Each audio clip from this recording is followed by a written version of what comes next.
The cellar smelled like tallow candles burning too low, spilled whiskey, and something older underneath it all. Stone that had absorbed too many years of quiet desperation to ever smell clean again. Bernice had stopped noticing it a long time ago. But sometimes, when a new rogue stumbled through the hidden door at the top of the stairs and caught their first lungful of the place, she watched their face instead of their hands. Watched the exact moment their shoulders came down from around their ears, the way their eyes, red-rimmed, darting, hunted, would briefly go soft. Not with joy, not quite with peace, with the particular relief of someone who had stopped running just for one night. That smell meant, here, you are no one's prey. She wiped down the bar counter for the 4th time that hour.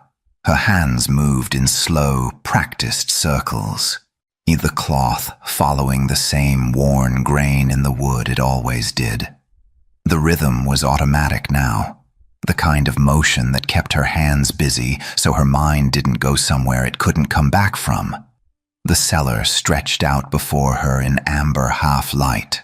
Low arched ceiling, rough stone walls, candles jammed into bottlenecks lining every surface. A handful of oil lamps swung on iron hooks between exposed timber beams. The tables were mismatched, some square, some round, 2 that were simply wide planks laid across stacked crates. Every chair was different from the one beside it. Everything here had been dragged in, handed over, or quietly left behind by someone who understood what it meant to own nothing you didn't fight for. It wasn't beautiful, it was real.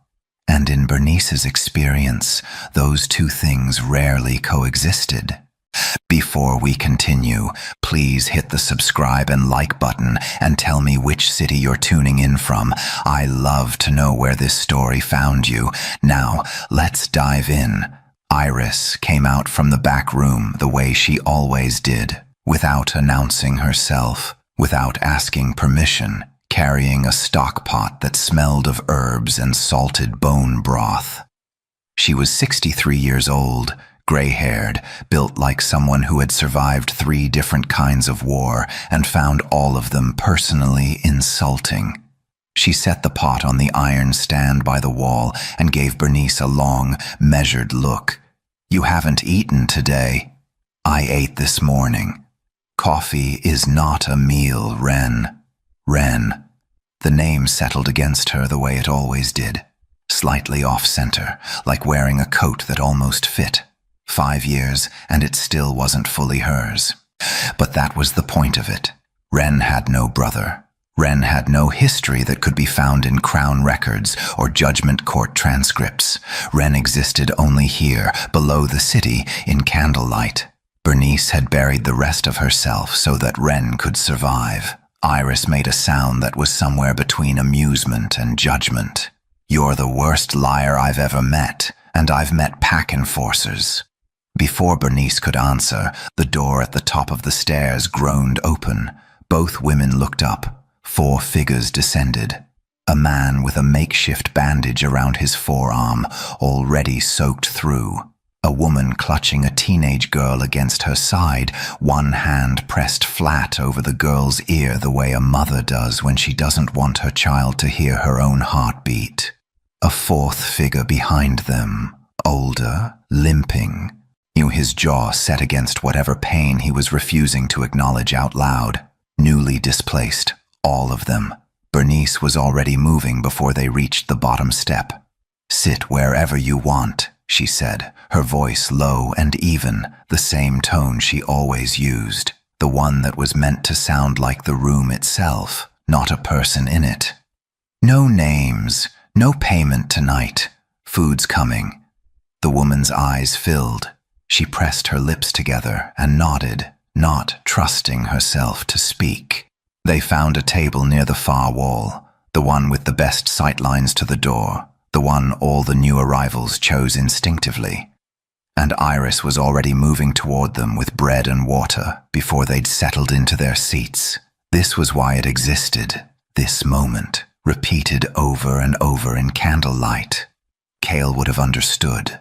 The thought came the way her brother always did, without warning, without mercy, sharp and sudden and total, like something cold pressed directly against a bruise.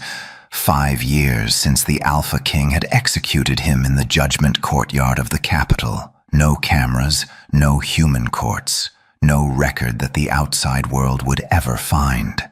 Just ancient shifter law and the witnesses who carried it like a wound that never fully closed. 5 years since Bernice had built this place out of grief and fury and the absolute refusal to let his death mean nothing. She pressed her palm flat against the counter, breathed until the ache dulled back to something she could carry. Above her, the city roared on, indifferent. Below it, in a cellar built on loss, the door at the top of the stairs creaked open one more time. She looked up, and the world she had built so carefully around her grief began, very quietly, to fracture. He was the last one through the door that night. The others before him had come in the way rogues always did, hunched, wary, moving close to the walls. This one didn't. He descended the stairs at a measured pace, one hand resting at his side, the other loose near the folds of his charcoal cloak. His hood was pulled forward enough to shadow his face, but not enough to suggest he was hiding. More like he'd simply decided the world didn't need to see him clearly. The difference was subtle. The effect was not. Bernice noticed it before she understood it. Her hands slowed on the glass she was drying. Something in her chest pulled taut like a cord being tested. Across the room, the low hum of conversation dipped. Not all at once, nothing so obvious as that. Just a slight, collective recalibration. A man near the door shifted in his seat. Old Marsh, who hadn't looked up from his cards in 3 hours, glanced over once and then very deliberately looked away. The stranger found a stool at the far end of the bar and sat. His back was to nothing. Both exits were in his sight line. Bernice set the glass down and walked toward him. "What can I get you?" He looked up. The candlelight caught the edge of a jaw, the shadow of dark eyes. Not golden, or at least not visibly so in the low light. His expression was composed in the way that took practice, the kind of stillness that wasn't natural, but had been built. "Whiskey," he said. "Neat." She poured without speaking, set the glass between them. He wrapped one hand around it and didn't drink. Just held it. She moved away, came back twice in the next hour on the ordinary business of the bar. He had barely touched the whiskey. He wasn't watching the room the way men who were afraid watched a room. He was watching it the way someone watches something they're responsible for. She didn't like how much she noticed that. The second night, he came back. Same stool, same sight lines. He ordered the same drink and held it the same way. "You have a name?" she asked during a lull. A pause, just long enough to mean the answer he gave wasn't the one he was born with. "Darian." "Darian?" she repeated, as though weighing it. "And you're Wren." A statement, not a question. He'd been listening. "That's right." He looked at her directly then. There was something in it she didn't have a word for. Not attraction, not calculation, more like recognition. Like he was looking at something he'd already been told about and was now verifying for himself. Her wolf stirred. She walked away before either of them could say anything else.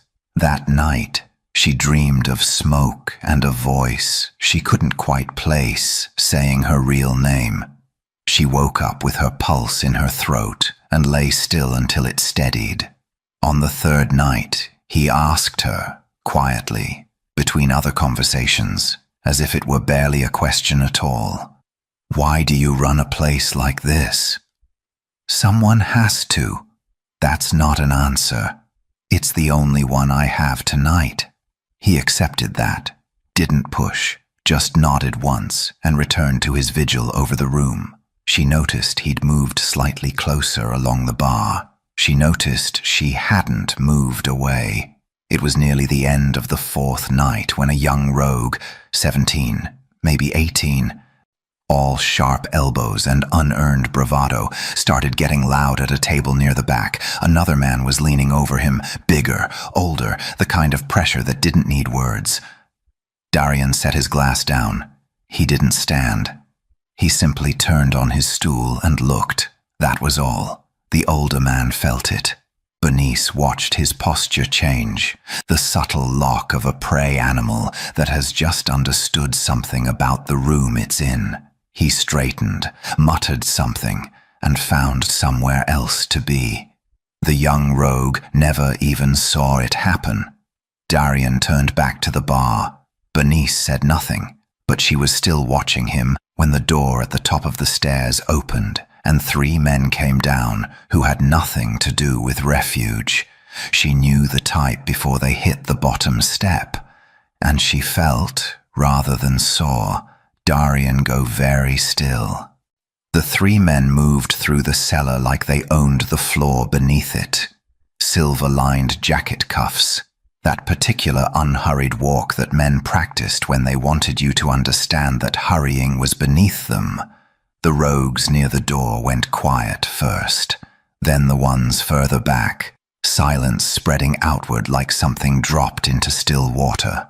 The tallest one reached the bar and planted both hands on the counter. "Word's gotten around," he said pleasantly, "about this little operation." Bernice kept her expression exactly where it was. "We're a private gathering. You're welcome to leave." He smiled. It didn't reach anything above his mouth. "See, that's the thing about private gatherings in Crown territory. They stop being private the moment someone decides they're worth taxing. We have nothing worth taking. Let me be the judge of that." He leaned forward. "Weekly payment keeps us from mentioning you to the kind of people who ask questions you don't want to answer." She held his gaze. "No." The smile stayed. His hand shot across the counter and closed around her wrist. The grip was hard and deliberate, the kind meant to remind you what someone else's strength felt like against your bones. "Wrong answer," he said softly. The cellar went very quiet, and then the air changed. It didn't happen with sound or movement. It happened the way pressure changes before a storm. A shift in the atmosphere so complete and sudden that the body understood it before the mind caught up. Bernice felt it move through the room like a wave passing through the floor itself. Alpha dominance, not leashed, not measured, released. The effect was immediate and total. The 2 men flanking the collector staggered. Rogues at the tables went down, some to their knees, some gripping the edges of their chairs, heads bowing with an instinct older than choice. Old Marsh slid from his stool. The young rogue from the night before pressed both palms flat to the floor. The collector's hand went slack around her wrist. His knees buckled. He caught himself on the counter and stood there trembling, color draining from his face, his body trying to process a command his mind hadn't issued. Bernice felt it too. The instinct hit the base of her spine like a hammer. Bow, yield, submit. And for one unsteady second, the pressure was immense. Her knees softened. She locked them, dug her feet into the stone floor, and kept her spine straight through sheer, furious will. At the far end of the bar, Darian stood. He hadn't raised his voice. He hadn't moved toward anyone. He simply stood, hood still up, one hand resting on the counter, and let every ounce of what he was pour into the room unchecked. His eyes, in the candlelight, burned. "Leave," he said. One word. The kind that didn't require repetition. The collector pushed off the counter. He looked at Darian the way men looked at things that rearranged their understanding of the world, with fear wearing the borrowed mask of anger. He jerked his head at his men. They were up the stairs before he was. He followed without looking back. The door shut. Silence pressed in thick and ringing. Slowly, the room began to breathe again. Rogues found their feet. No one spoke. No one looked at him directly. Bernice walked to the end of the bar. "You're not rogue," she said. "No." Simple, flat, carrying no apology. "What are you?" He looked at her for a long moment. Something moved behind his eyes, not evasion exactly. More like a man choosing which truth to give when he couldn't give the real one. "Someone passing through," he said. He set a coin on the bar beside his untouched glass, pulled his hood forward, and walked to the stairs. She didn't call after him. She didn't have the words for what she wanted to ask, only the feeling, a hollow, urgent pull in her chest that had nothing to do with the confrontation and everything to do with him walking toward the door. That night, lying on her cot in the small room behind the cellar, she stared at the ceiling and waited for sleep that didn't come. The ache sat in her sternum like something lodged. Not grief, not fear, worse. She pressed her fist against her ribs and breathed. Her wolf paced in restless, relentless circles beneath her skin, and she understood, with the cold clarity of someone who'd survived too much to lie to herself, that the stranger was not passing through, and that she was in serious trouble. He came back the next night, and the night after that. Bernice stopped pretending she wasn't watching for him. She told herself it was caution, that a man with that kind of power warranted monitoring. It was a reasonable explanation. She repeated it until it almost sounded true. He always arrived within the same hour, always chose the same stool, always ordered whiskey he barely drank, and always, without fail, positioned himself where both exits were visible and no one could approach from behind. That wasn't the behavior of a rogue. That was the behavior of someone who had spent years in rooms where being caught unaware meant not leaving. On the fifth night, he arrived to find the cellar unusually crowded. A family of 4 had come in, the children asleep on a bench in the corner, the parents eating in the particular silent way of people who hadn't had a meal they didn't have to fight for in some time. Darian took his usual stool and watched the children sleep for a long moment before he looked away. His expression, in that unguarded second, was devastating. Bernice looked down at the counter and said nothing. Later, when the crowd thinned, she found herself at his end of the bar without quite deciding to go there. "Oh, you're not from the city," she said. "No, but you know it well enough. I've made it my business to." She studied the line of his jaw, the way he held himself even sitting down, a kind of controlled stillness that looked like relaxation but wasn't. "You've made a lot of things your business." The corner of his mouth shifted, not quite a smile, the suggestion of one briefly considered and then set aside. "I've made mistakes," he said quietly. The kind that take longer to repair than they did to make. It was the most he'd offered in 5 nights. She treated it carefully. "Haven't we all?" "Not like mine." She let that sit between them. Then, because the cellar was dim and it was late and the ache in her chest had worn down some of her defenses, she said, "The system that made this place necessary, it didn't happen by accident. Someone built it. Someone upheld it, and the people who paid the price were the ones who never had a seat at the table where the decisions got made." She wasn't looking at him when she said it. She was wiping down the counter, her voice measured and even. "Someone you knew?" he asked. "Someone I lost." He was quiet for a long moment. "I'm sorry." "Don't be sorry," she said. "Be different." She felt his eyes on the side of her face, but didn't turn. Iris cornered her the following afternoon in the back room while Bernice was taking inventory. "The hooded one," Iris said without preamble. "What about him?" "He carries authority the way you carry grief, like something he was born into and can't put down." She crossed her arms. Power doesn't visit places like this without a reason, Ren. It doesn't choose to sit at our bar. It gets sent. Or it comes hunting. He's not hunting anyone here. You're certain of that?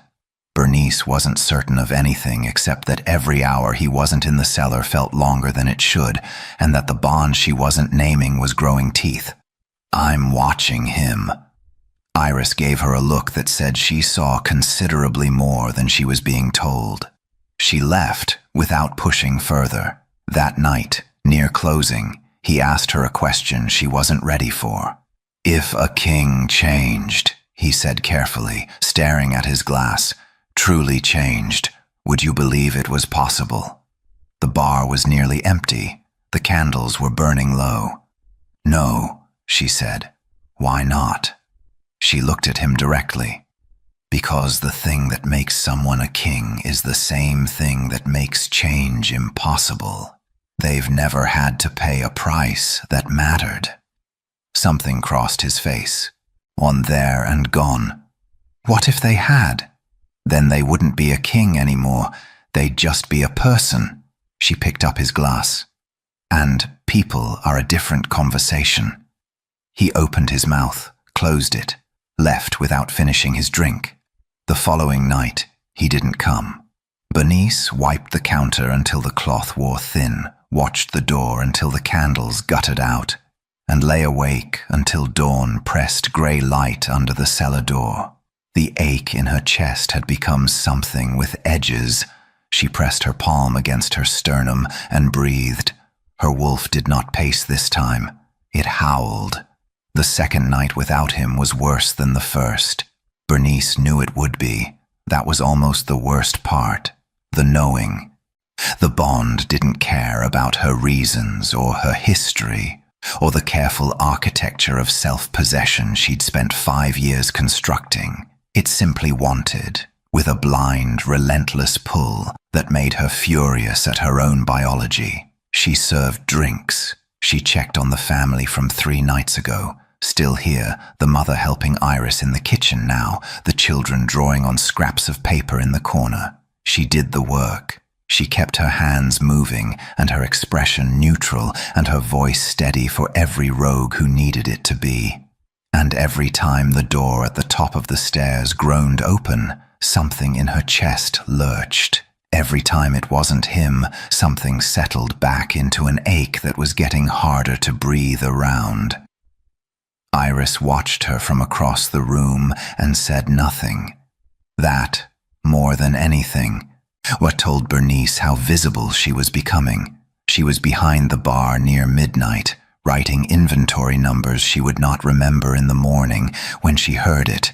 Boots, multiple sets, moving in unison, not the stumbling descent of rogues, not the lazy swagger of collectors, precision, coordination, the sound of people trained to move like a single organism. She looked up. The door at the top of the stairs didn't creak this time.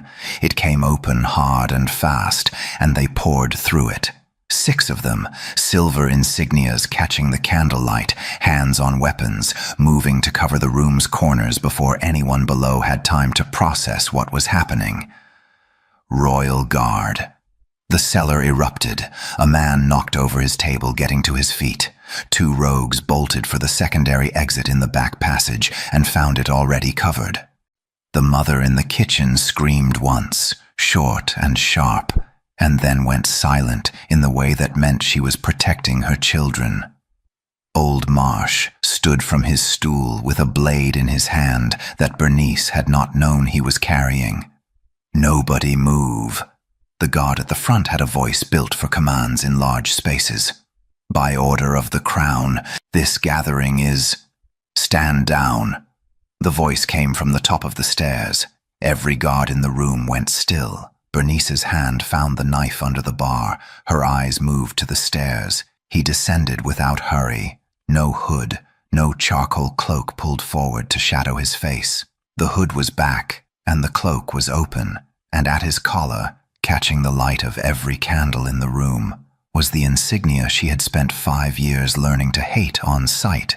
Not noble, not merely alpha, crown. His face was fully visible for the first time. Sharp jaw, dark eyes that she now understood had not been shadowed by the hood so much as restrained by it. A bearing that had not changed at all since the first night he sat at her bar, because it had never been posture. It had simply been what he was. The guards nearest him dropped to one knee, then the others, in sequence, like something toppling. The room tilted sideways. "Your Majesty." The words fell into the silence like stones into deep water. Bernice did not move, did not breathe, stood with her hand around the knife under the bar and felt the world she had built very carefully around the shape of her grief begin to come apart at the seams. The rogues were frozen. Iris stood in the kitchen doorway with both hands pressed flat against the frame. He looked across the room, at her, only her. His expression was not the composed mask she had catalogued across 5 nights of careful watching. It was something rawer than that, something that, on any other face, she might have called dread. The mate bond pulled savagely between them. She barely felt it. "You," she said. Her voice came out very quiet, very even, the kind of quiet that had nothing to do with calm. He took one step toward her. She did not move back. She stood her ground with the knife in her hand and looked at the face of the Alpha King, Darian, who was not Darian, who had sat at her bar for 5 nights and held her gaze and asked her if kings could change. "You killed him." The words left her like something that had been waiting a long time to become sound. The guards didn't move until he told them to. That was the thing she kept snagging on. Even as the room tilted around her, they had stormed her cellar, terrified her people, and they stood there in their silver-marked uniforms, waiting for his permission to breathe differently. "Leave us." His voice was different without the hood, fuller. It carried the particular resonance of someone who had given commands in large stone rooms for a very long time. The guards hesitated. "That is an order." They went, single file, back up the stairs, pulling the door shut behind them. The rogues stayed frozen, some still half kneeling, some pressed against the walls, all of them watching with the wide, careful eyes of people who had learned that stillness was survival. Bernice didn't move from behind the bar. The Alpha King stood in her cellar in a charcoal traveling cloak, crown insignia at his collar catching the candlelight, and looked at her with something in his golden eyes that had no business being there. She knew that face. She had memorized it 5 years ago across a judgment courtyard, committing every line of it to the part of her memory reserved for things she needed to never forget. "You were in my bar," she said. Her voice came out quieter than she intended. "For 9 nights. You sat at my bar. Yes. You watched me. Yes. You let me—" She stopped, pressed the words flat. "You lied to me." "I withheld the truth," he said carefully. "I came disguised because I needed to understand what I had done. I needed to see it. The system I uphold created this place. Your bar exists because my rule failed the people in it. Don't." The word came out sharp. "Don't make yourself the protagonist of this." He didn't flinch. I'm not. You executed my brother." "Yes." The simplicity of it hit her harder than a denial would have. She gripped the edge of the counter. "He stood in that courtyard, and he begged," she said. "I was there. I watched from the upper passage because I wasn't permitted to stand beside him. He told them why he'd done it. He told them about the children. He asked for mercy." Her voice cracked on the last word, and she hated it, hated him for making her crack it. "And you swung the blade anyway." "I believed the charges were legitimate." His jaw was tight. "I was wrong. I was deliberately misled." "By whom?"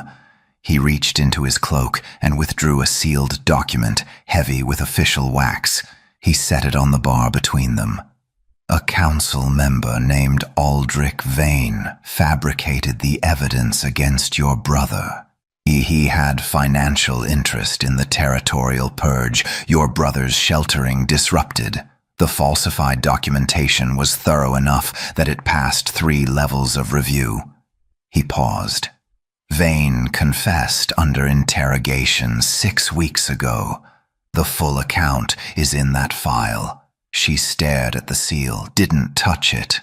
Where is he now? Executed 3 weeks ago. The silence that followed was the specific kind that had weight in it, not empty, but loaded past capacity. And my brother? She asked. The Alpha King said nothing. The silence answered. She felt it move through her like something structural giving way. The last wall she'd built the rest of herself around, fracturing at the foundation. She didn't make the decision consciously. It rose from somewhere beneath reason, or from the part of her that had been carrying this for 5 years without putting it down once. I reject this bond. The effect was instantaneous and catastrophic. Pain detonated through her chest, not metaphorical, not emotional, physical, savage. Like something load-bearing had been seized and wrenched in opposing directions simultaneously. Her vision whited at the edges, her knees dissolved. Across the bar, the Alpha King staggered as though struck by the same blow. His hand shot out to the counter. A sound left him, brief, involuntary, the sound of a man absorbing serious damage. The floor came up. She didn't reach it. His arms caught her before she hit the stone, one hand behind her head, and he went down with her, not catching her from above, but coming down, kneeling on the cellar floor, holding her against his chest with the kind of grip that had nothing regal in it. "Don't," he said, his voice stripped of every layer of king. "Don't do this. You don't get to tell me." The pain swallowed the rest of it. "You will kill yourself." "Good." She could barely breathe. "Then you'll know what it feels like." A long, terrible silence. "I already live with that pain," he said quietly. The candlelight guttered. Neither of them moved. She came back to herself in pieces. First the cold of the stone floor beneath her, then the weight of her own breathing, shallow, uneven, the aftermath of pain that had been total. Then voices, low, careful, the particular hush of a room full of people who didn't know whether what they'd witnessed was the beginning or the end of something. She opened her eyes. Darius was crouched beside her, close, but not touching. His hood was gone. His crown insignia caught the candlelight at his collar. He looked like a man waiting for a verdict. Bernice sat up without his help. He let her. She got to her feet slowly, one hand briefly on the counter for balance, and turned to face the room. A dozen rogues watched her from their tables and the walls they'd pressed themselves against when the guards came through. Their expressions ran the full range: fear, confusion, a simmering anger looking for somewhere to land. Old Marsh stood near the back with his arms folded. The family with the children had moved the kids behind them. The young rogue from the corner was on his feet, jaw set, eyes moving between Bernice and the man standing in the middle of his sanctuary. The Alpha King, standing in a cellar built from grief, without his guards. Him without his hood, looking for the first time, like someone who understood exactly what that meant. Bernice crossed her arms. "Say what you came to say." Darius turned to face the room. He didn't perform the moment. He didn't modulate his voice into something ceremonial. When he spoke, it was simply and directly, like a man reading a debt aloud. Every rogue conviction issued under the territorial purge will be reviewed, individually, by an independent panel, not the council that issued them. A pause. Sanctuaries operating below ground across the kingdom will be granted legal recognition under royal protection, effective within the fortnight. Silence. Rogue integration, housing, work rights, medical access, a formal framework, built with input from rogue representatives. He stopped. These are not proposals. They are decisions already made. For a moment, no one moved. Then a man near the far wall, weathered, silver-scarred along his neck, said flatly, "That's a pretty speech from the man who built the cage." A murmur of agreement moved through the room. "It's manipulation," said another voice. "Wait until the heat dies down, then tighten the leash again. We've seen it." Darius didn't flinch. "You're right to doubt it." That landed differently. The murmuring stopped. "I upheld a system that criminalized survival," he said. "I trusted a council I should have audited. I signed orders that displaced people who had done nothing except exist without pack protection. I cannot undo that." He let the silence hold. "But I will spend however long it takes proving that something different is possible. Not because it serves the crown, because it's owed." Bernice watched him from the bar. She had heard kings speak before, in broadcasts, in formal addresses, in the clipped language of law being handed down like weather. This wasn't that. This was a man in a cellar without his armor, saying true things to people who had every reason not to believe them. She hated how much it cost him. She hated more that she could see it. "You want their trust," she said, loud enough for the room. "You don't ask for it. You come back, and you come back again. And when the reform hits resistance from your own court, and it will, you hold the line anyway." "Yes," he said. "Don't agree with me yet. I haven't finished." She pushed off the bar and walked toward him, stopping a few feet away. "This place exists because your system failed every person in this room. That doesn't get rewritten because you showed up without your hood. You don't get to be the ending of their story. I know that. Then what do you want?" He held her gaze, and then, without ceremony, without calculation, he lowered himself to one knee, not as a king performing contrition, not as a man making a political gesture, as something older and quieter than either. The room went absolutely still. Bernice's breath caught. "I want the chance to be worth standing next to," he said.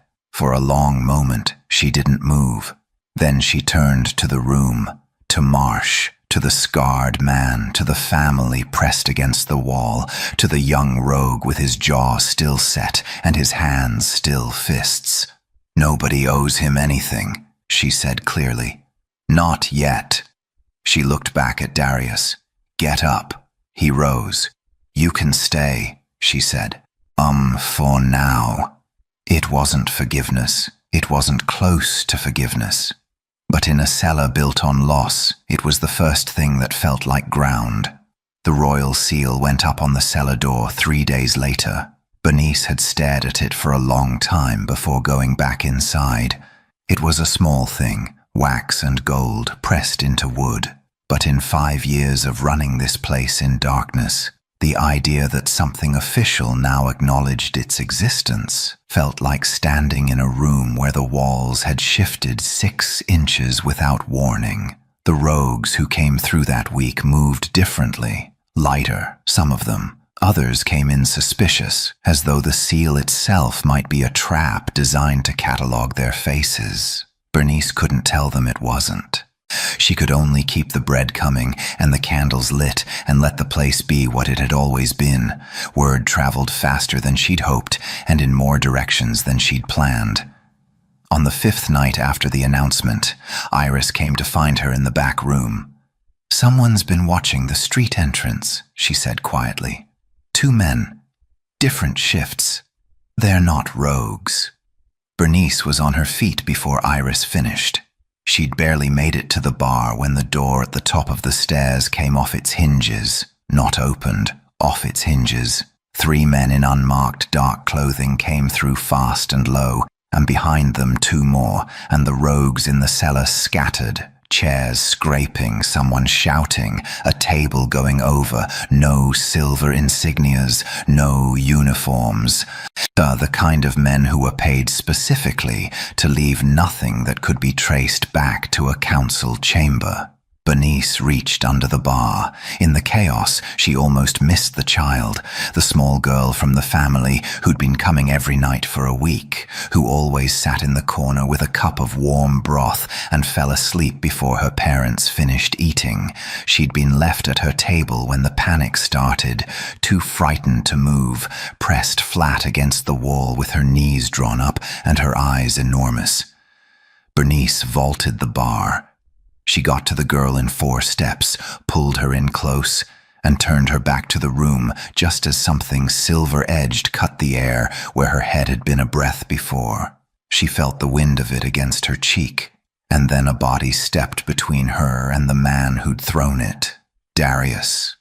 He caught the second blade on his forearm rather than let it reach her. She heard the sound it made and felt him absorb it. A sharp, controlled exhale, nothing more.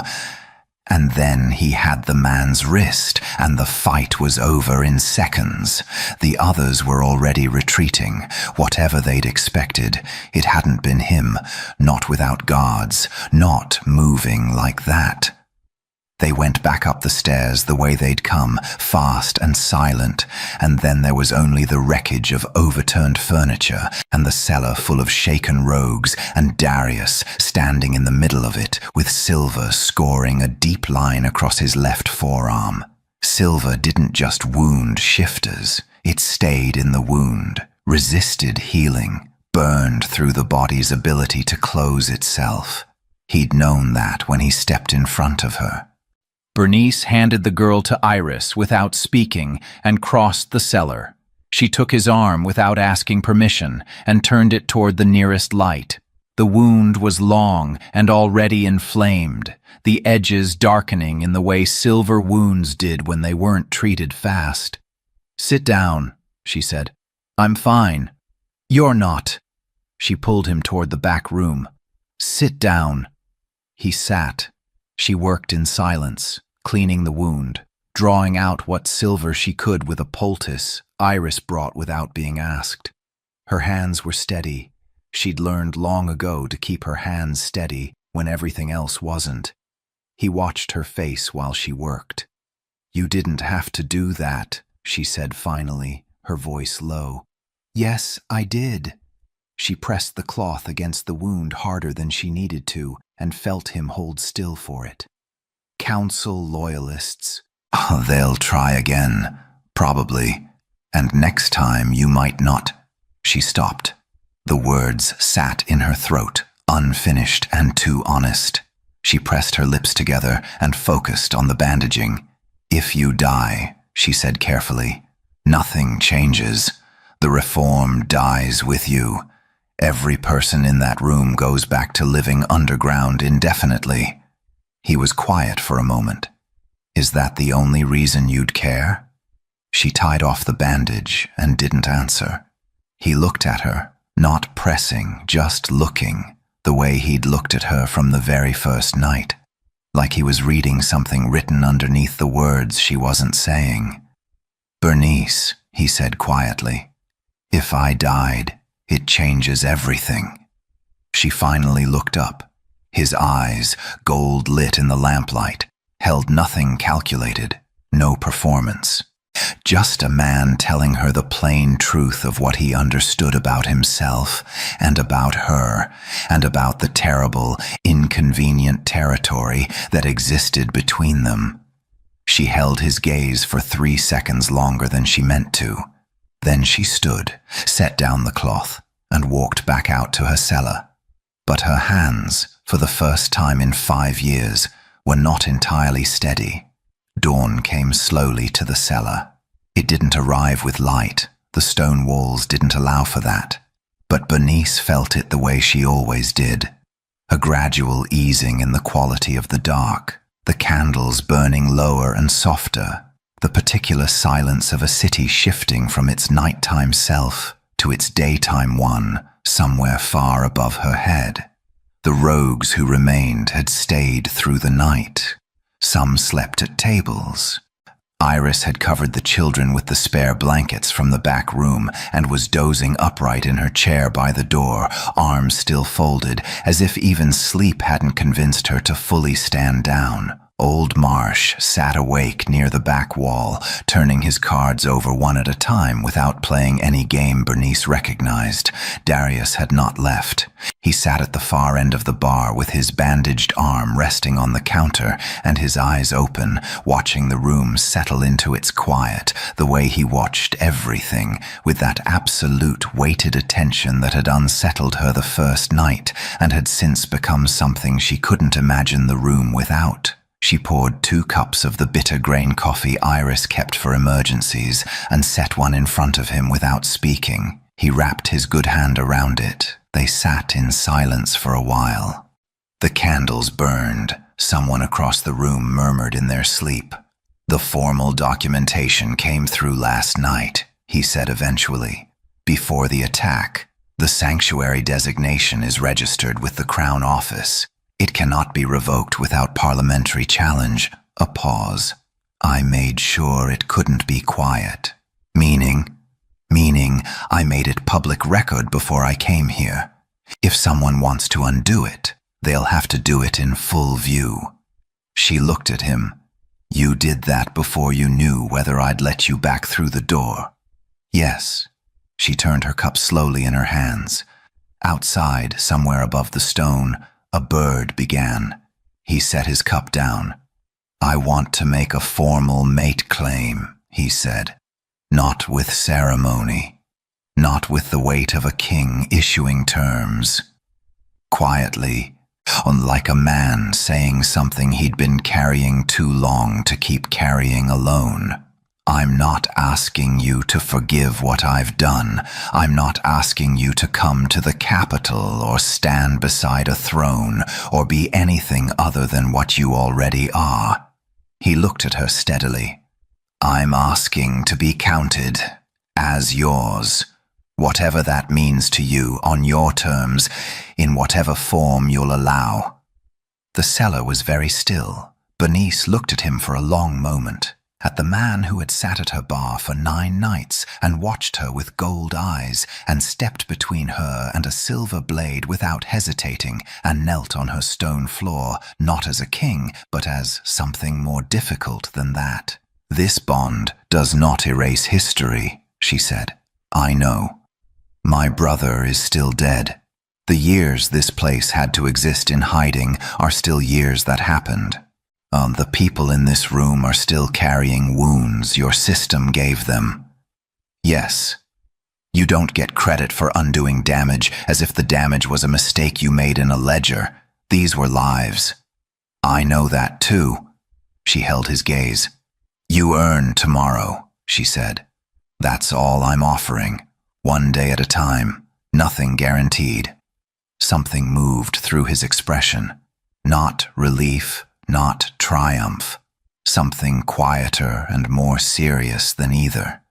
The look of a man who understood exactly the weight of what he was being handed and intended to be worthy of it. "That's enough," he said. She nodded once. Then she stood, turned to face the room, and raised her voice just enough to reach the corners. "Wake up." The cellar stirred. Heads lifted from tables. Iris opened her eyes immediately, as if she'd never fully closed them. The children blinked. Old Marsh set down his cards. The young rogue straightened in his chair. They looked at her. Some of them looked at him.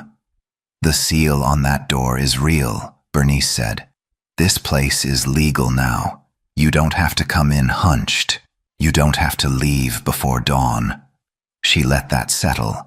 "And you don't owe anyone in this room a bowed head. Not me, not him."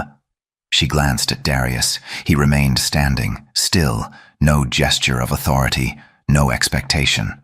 "No one kneels here," she said. The words landed the way they always did, not as a rule, but as a reminder of something that should never have needed saying. Slowly, the room rose. Not in deference, not in ceremony, simply in the quiet dignity of people who had been told and believed that they were allowed to stand.